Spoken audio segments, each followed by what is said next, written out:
Masyado ka kasing kampante, kaya nahihirapan tayong umasenso.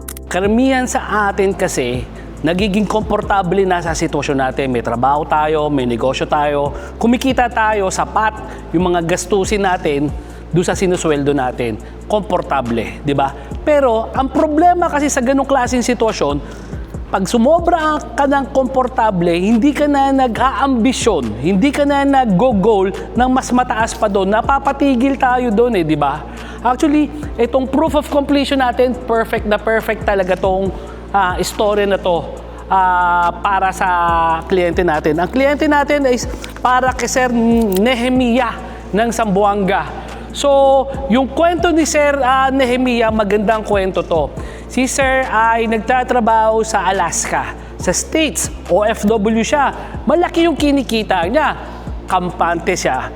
Na-realize ni Sir Nehemiah, hindi niya ma-imagine yung sarili niya natatanda doon sa trabaho na ginagawa niya sa Alaska. Siyempre, iba pa rin yung iba pa rin yung pakiramdam na nasa Pilipinas ka.